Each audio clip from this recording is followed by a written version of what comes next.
Selamat datang kembali di channel Creepy Story, di mana kali ini saya akan membawakan cerita yang berjudul Dukun Beranak. Kisah ini kisah nyata yang dialami oleh narasumber, sebut saja namanya Mang Taufik. Tapi sebelum lanjut ke ceritanya, saya pastikan kalian sudah subscribe channel ini dan dinyalakan loncengnya, agar kalian tidak ketinggalan cerita lainnya dari kami. Dan jangan lupa juga di like and share video ini ke media sosial kalian. Baiklah, langsung saja kita masuk ke ceritanya. Ada satu cerita horor tentang seorang dukun beranak yang kejadiannya sudah sangat lama sekali. Kejadian ini terjadi di tahun 80-an. Pada zaman itu, di kampung seorang narasumber, sebut saja Mang Taufik, hampir tidak ada seorang bidan, apalagi dokter kandungan.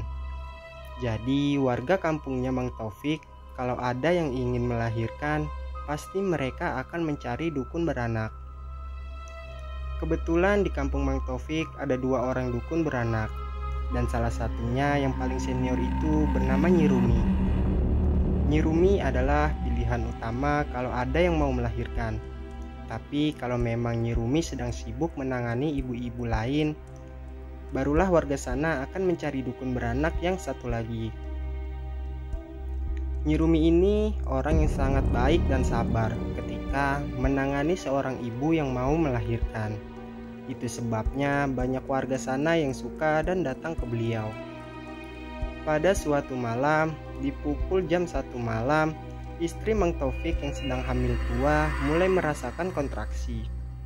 Menurut penuturan Mang Taufik, istrinya itu merasakan mulas sudah dari pukul 12 malam. Sampai akhirnya, istrinya Mang Taufik sudah mulai tidak kuat menahan kontraksi. Dan sang istri pun mulai berteriak kesakitan.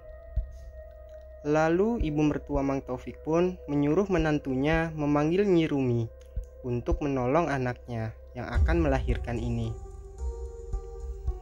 Dan tanpa menunggu waktu lama, Mang Taufik pun berangkat. Tapi sebelum Mang Taufik berangkat, ibu mertuanya berpesan, kalau mau manggil dukun beranak itu harus sampai di rumahnya dulu ya, jangan manggil di jalan, ucap mertuanya Mang Taufik. Karena sudah panik, berangkatlah Mang Taufik tanpa menghiraukan pesan ibu mertuanya. Kebetulan rumah Nyi Rumi jaraknya lumayan jauh, berada di ujung perbatasan kampung. Dimana kalau mau ke rumahnya harus melewati pemakaman umum dan kebun yang cukup luas. Karena di zaman itu masih sangat banyak kebun luas dan masih banyak pula tempat-tempat gelap dan angker yang belum ada lampu jalannya sama sekali. Mang Taufik berangkat ke sana dengan menaiki sepeda ontel. Beliau juga sempat memperhatikan di kanan dan kiri jalan. Masih banyak pohon-pohon besar berjejer yang membuat pemandangan di malam itu sangat mencekam.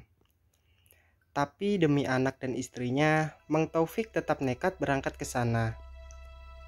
Tidak lama kemudian, Mang Taufik sudah sampai di sebuah jalan yang terdapat banyak makam. Ketika beliau ingin melanjutkan perjalanan menuju rumah Nyi Rumi dengan melewati kebun, tiba-tiba Mang Taufik melihat ada seorang wanita yang dia kenali, dan itu adalah Nyi Rumi. Buru-buru Mang Taufik mengayuh sepedanya mendekati Nyi Rumi, dan dipanggillah Nyi Rumi itu oleh Mang Taufik. Nyi, mau minta tolong, istri saya mau melahirkan, kata Mang Taufik. Nyi Rumi pun tanpa berlama-lama langsung mengiyakan saja perkataan Mang Taufik. Ya udah, kita langsung ke sana saja, kata Nyi Rumi. Nyi Rumi mau bonceng apa jalan sendiri, kata Mang Taufik sambil menawarkan tumpangan. Udah, nggak apa-apa, saya jalan sendiri aja, udah biasa kok, tolak Nyi Rumi halus. Akhirnya Mang Taufik pun putar arah menuju pulang ke rumahnya. Ketika sampai di depan rumah, Mang Taufik sangat terkejut karena beliau melihat Nyi Rumi sudah sampai di sana lebih dulu. Padahal Mang Taufik tidak melihat Nyi Rumi berjalan melewati beliau saat itu. Tapi kenapa Nyi Rumi sudah sampai di rumahnya lebih dulu? Namun karena pemikiran Mang Taufik yang sedang kalut, Mang Taufik pun tidak terlalu memperdulikan hal tersebut. Yang terpenting saat itu dalam pikirannya adalah istrinya bisa cepat ditolong untuk mengeluarkan jabang bayinya. Nyi Rumi pun langsung masuk ke kamar untuk membantu istrinya Mang Taufik melahirkan. Dan setengah jam kemudian, Mang Taufik menunggu istrinya di luar. Akhirnya terdengarlah suara tangis bayi di dalam kamar. "Alhamdulillah, anakku lahir," kata Mang Taufik mengucap syukur sambil bernapas lega mendengar suara tangisan anaknya.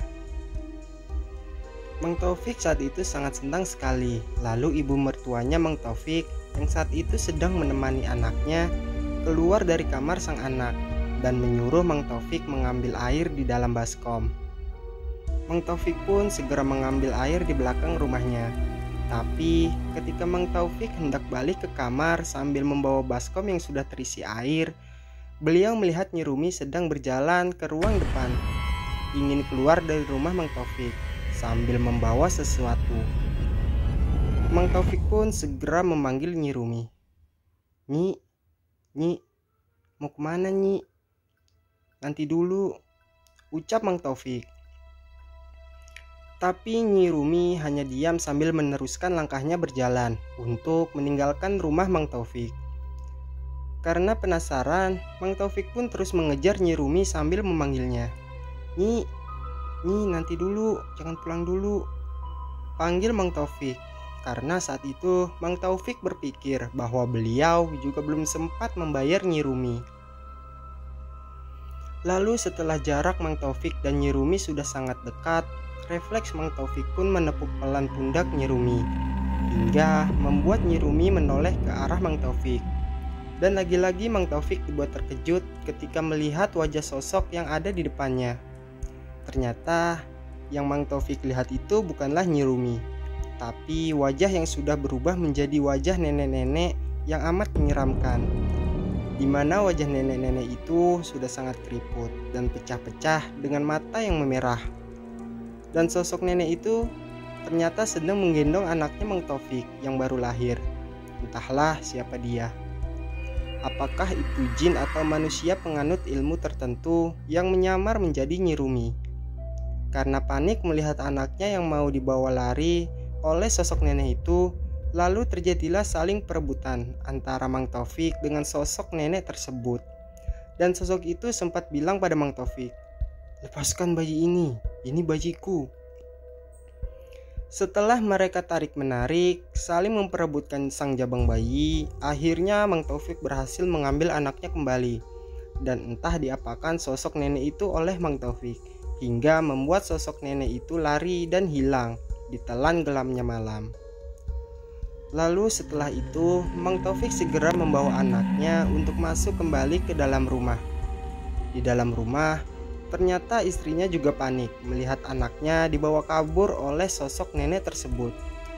Sang istri bercerita, ternyata waktu di dalam kamar, sebelumnya ketika sedang membantu sang istri melahirkan, istrinya Mang Taufik melihat kalau itu wajahnya Nyi Rumi. Tapi setelah bayinya lahir, wujud yang tadinya berupa Nyi Rumi pun berubah menjadi sangat menyeramkan. Dan ketika kejadian itu, ibu mertuanya Mang Taufik juga sedang tidak ada di kamar karena sedang membersihkan darah bekas melahirkan sang anak.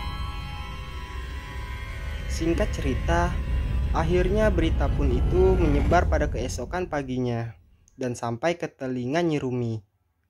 Nyi Rumi pun datang ke rumah Mang Taufik dan menjelaskan tentang kejadian itu. "Lain kali kalau mau manggil dukun beranak itu sampai di rumahnya, jangan di jalan ya. Soalnya biasanya memang suka seperti itu. Suka ada yang nyamar, entah itu manusia yang lagi nganut ilmu atau jin yang jahat mau ngambil anakmu," ucap Nyi Rumi. Pantas saja sebelumnya ibu mertuanya Mang Taufik juga berpesan kepada Mang Taufik seperti itu. Dan akhirnya terjadilah kejadian seperti ini. Cerita tak selesai begitu saja. Ketika hari sudah semakin terang, Nyi Rumi pun segera memandikan anaknya Mang Taufik. Ketika Nyi Rumi membuka pakaian sang bayi, "Astagfirullah," pekik Nyi Rumi terkejut. Nyi Rumi melihat di sekujur tubuh anaknya Mang Taufik banyak bekas cetakan telapak tangan berwarna merah. Karena merasa kasihan, akhirnya diobatilah bayi itu oleh Nyi Rumi menggunakan sebuah ramuan yang diolesi sambil didoakan. Dan alhamdulillah, 2 hari kemudian bekas cetakan telapak tangan itu pun menghilang. Lalu, karena kejadian ini, akhirnya Mang Taufik dan istrinya pun memberi nama pada anaknya Slamet. Sebagai wujud syukur Mang Taufik dan istri karena anaknya telah selamat melewati kejadian mengerikan itu. Itulah cerita dari narasumber bernama Mang Taufik. Selebih dan kurangnya mohon dimaafkan. Terima kasih dari kami, Creepy Story.